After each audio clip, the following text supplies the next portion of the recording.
What is going on, guys? Hunter back here, and today I just want to talk a little bit about what to do when there's a lot of market uncertainty like there is right now. So if you're into finance at all, if you're into investing, probably if you're watching this video, you know that the impending doom of no trade deal with China right now has made a lot of volatility in the market.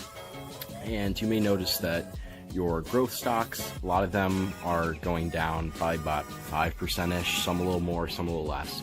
And so I want to talk about a little bit what to do, how to secure your portfolio and your investments, and actions you can take right now to mitigate your risk if that's something you're interested in, if you're willing to just let it play out, and you're okay with a 5% dip, 6% dip, even 10, 15 if it lasts for a couple months, and you're okay coming back from that. Maybe this isn't for you, but if you want to mitigate some of that risk, here's how you can do it. So first thing you can do is reallocate some of your growth stocks and high dividend stocks that are a little bit more volatile into bonds. There's a lot of different bonds I can recommend. If you guys want a video on some of the best bonds, let me know. But if not, if you're using something like M1 Finance or Robinhood, just go onto the research tab or the search bar and you can look for bonds or different funds that typically will only fluctuate about 1% to 2% a year and will pay you about 1% to 3% dividends. So that's a much more secure way to invest your money in this more volatile time if you're interested in that. The second thing you can do is think about the market as a whole during a recession and where people's money's going. Because if the money is going out of certain stocks and industries such as tech, cars, luxuries that aren't going to be as popular during a recession and people aren't going to have enough money for, then you got to think about where it's going. And where it's going is into consumer goods and necessities.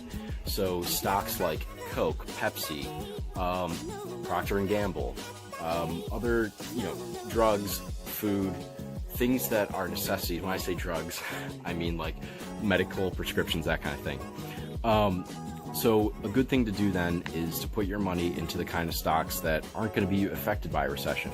I mean, stocks like Coke and Pepsi, they've been through many recessions, through the worst one, 10 years ago, and were hardly affected because, let's face it, people aren't going to stop buying Coke and Pepsi and their related products and own products when the market goes down, because a can of Coke is $1, and that's not something that necessarily gets cut first. Whereas buying a new Tesla, that's probably not going to happen if you're in a recession.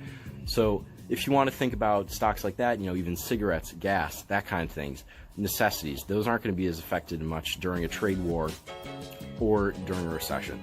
Not saying we're in a recession right now by any means. The market's been rather bullish for the last few years, but when it's slowing down like this, you want to think about things that are going to get cut first, and those aren't your necessities. So that's a safer place to put your money currently. And another way to do it, number 3, would be to invest in funds or ETFs. Because this way you get a conglomerate of companies, sometimes upwards of 5, 6, 7, 800 companies, and that'll mitigate your risk a lot more than being invested in, say, 2 companies. Because if your money is distributed over 500 different companies, the ones that go down aren't going to affect your whole portfolio as much because there's 499 other companies bringing that stock up. So, you want to look at those ETFs that have a lot of companies in them, Vanguard funds. All of those are going to be a lot safer right now than investing in individual growth stocks.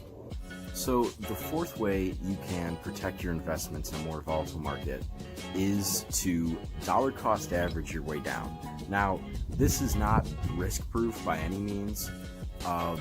Do at your own risk, because as we all know, the stock market has no caps and it can go to 0 at times. So, but if you're willing to keep your money in and you're not afraid to take a couple % hit, but then possibly make a much larger gain over the long haul, then this could be something for you. So if you don't know, dollar cost averaging basically means if the stock is going down, you buy more shares as the price decreases, and then this in turn decreases your average share price, or the price you bought into the company at. So then, let's say you bought 10 shares of Coke when it was $50. And then Coke goes down to $45. If you buy 10 more shares, your average price is now $47.50 instead of $50. So then you're only down, it's basically decreasing the percentage that you'll be down by if the company or stock is down. So this in turn could decrease your loss, and then if the company's going down and you're buying on the dips, once it comes back up, your average price that you bought into is lower, so then your percentage return is actually higher when you sell at the high. So that's the fourth way you could protect your money. And then finally, the fifth way is cash. If you're not comfortable being in the market, either, during a bear market or when it's going down, possibly, upwards of 10%, take your money out, hold cash, because that's, 99% more stable than the stock market.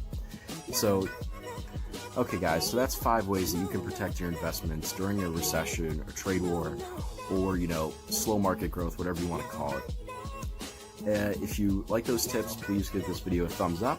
If you guys want any more specifics on any of the things I mentioned, have any questions, if you're interested in seeing some of the personal stocks, funds, bonds that I invest in, and I think I've done a lot of research on all of this. I don't put my money in anything that I'm not 100% confident in. So if you guys want any suggestions or want any more ideas on how to find the right funds and stocks for you or bonds, let me know.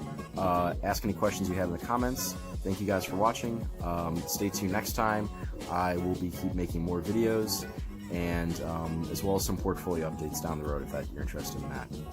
And if you guys have any other videos you'd like to see, please let me know as well. Thanks for watching.